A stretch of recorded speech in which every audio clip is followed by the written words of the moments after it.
Ok.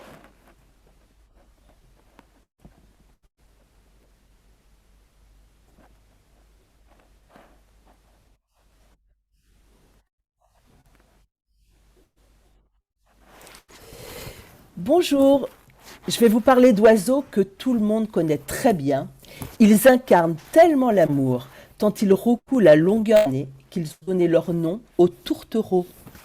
Mais ces oiseaux sont aussi de merveilleux parents. Je vais vous parler des pigeons.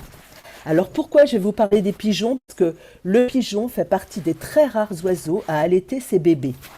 L'allaitement parental existe aussi chez d'autres oiseaux comme les flamants roses, les manchots empereurs et certains oiseaux de mer. Mais évidemment, vous imaginez bien que c'est beaucoup plus compliqué d'étudier l'allaitement parental chez ces oiseaux. Donc on le connaît beaucoup mieux chez les pigeons.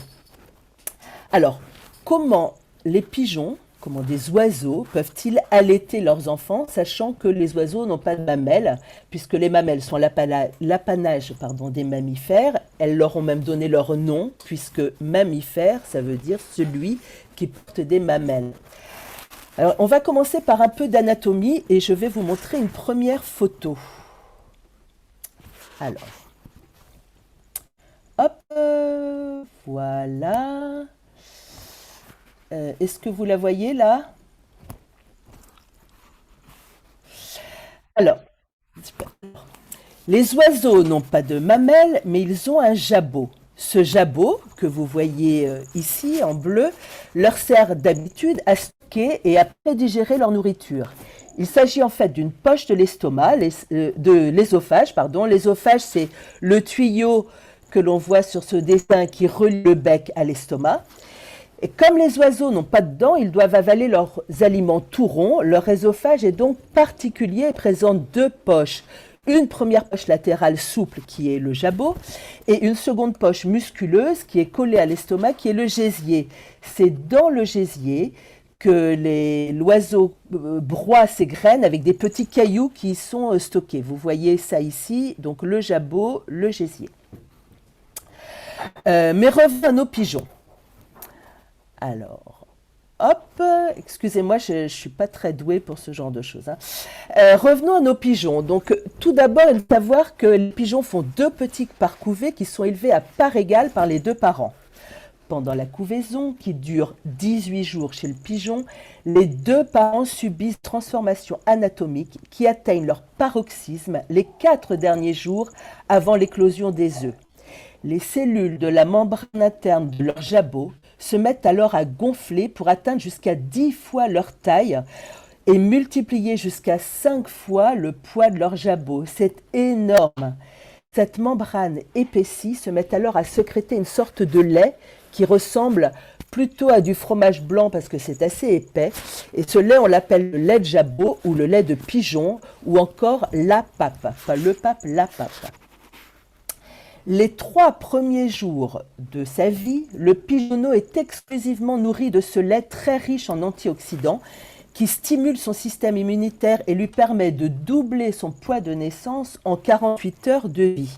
Alors, je vais vous montrer une petite photo. Vous allez voir, hop, un petit... Est-ce que vous voyez là? Vous voyez le petit pigeonneau? Alors, ça, c'est un petit pigeon qui a un jour de vie. On voit que là, il ne rentre plus dans l'œuf, hein. Il y a un œuf à côté qui n'est pas encore éclos. On voit que déjà en un jour de vie, il a presque doublé de volume. Alors, je vais vous montrer une autre image. Hop, pardon, j'éteins ça. Et un petit pigeonneau à 5 jours. Regardez comme il a grandi. C'est énorme. Vous la voyez? Ah, mince. Ah, mince. Alors, comment arrêter de partager? Nouveau partage. Pardon, pardon, pardon. Voilà, un petit pigeonneau, 5 jours. Vous le voyez? Un petit pigeonneau de 5 jours. Vous voyez comme ça grossit? Donc, il faut savoir que des petits pigeonneaux qui ne sont pas nourris de ce lait, même nourris avec des très bons aliments, finissent par mourir il est important. Ce lait va ensuite être graduellement mélangé aux graines qui constituent l'ordinaire du repas des parents, jusqu'à se tarir totalement au bout de 28 jours. C'est-à-dire que les 3 premiers jours, c'est 100% de lait, puis petit à petit, c'est de moins en moins de lait jusqu'à être que des graines au bout de 28 jours. Et 28 à 30 jours, c'est le moment où les oisillons quittent le nid. C'est l'équivalent du sevrage chez les mammifères en fait. Hein. On passe d'une alimentation totalement lactée à une alimentation qui sera celle des adultes. Ce lait de pigeon est à la fois proche et à la fois différent des laits de mammifères. Pourquoi? Il est proche parce qu'il est composé en grande partie de la même protéine, la caséine, qui est la protéine du lait des mammifères. Il est proche encore parce que sa production est contrôlée par une hormone, la prolactine, qui contrôle aussi la production de lait chez les mammifères. Il est proche toujours parce que le petit pigeonneau, comme vous allez le voir sur ces images, engouffre littéralement son bec, sa tête dans le bec des parents. Alors, je vais vous montrer quelques images. Nous, on a l'habitude de voir ça. Vous voyez ça? On a l'habitude de voir des petits oisillons qui ouvrent le bec et les parents viennent déposer la nourriture à l'intérieur avec des oisillons. Or, ce qui se passe chez les pigeons, c'est exactement l'inverse, puisqu'il se passe ça. Est-ce que vous voyez? C'est le petit pigeon qui rentre son bec totalement dans le bec du parent et va littéralement téter ce lait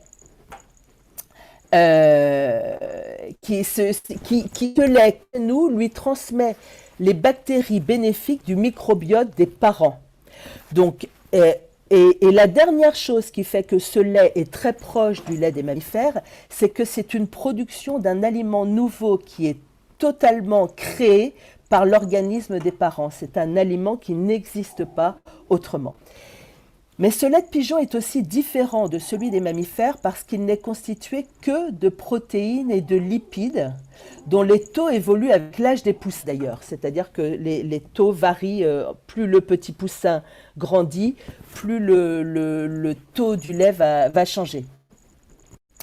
Donc, il n'y a pas de sucre dans le lait de pigeon, alors que chez les mammifères, il y a un sucre qui est le fameux lactose, dont on sait qu'il déclenche des allergies ou du moins des intolérances chez les humains qui consomment du lait de vache, par exemple.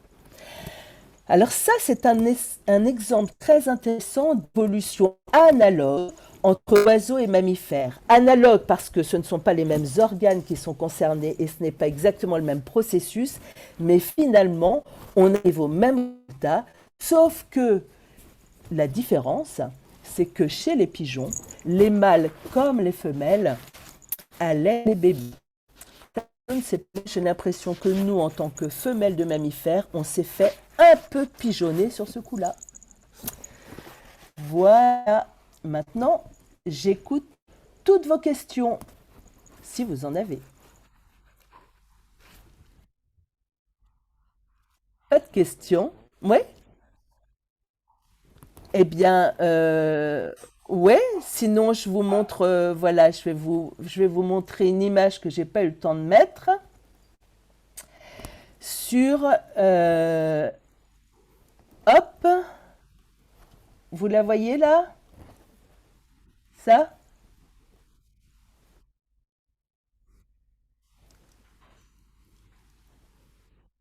Vous la voyez, la croissance des pigeons?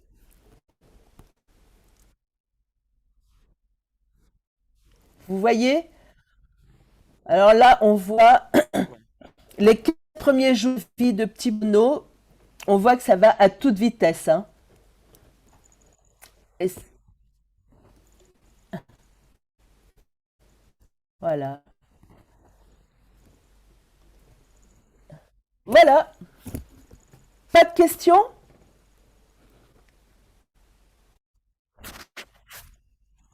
Merci. Au revoir. Je quitte.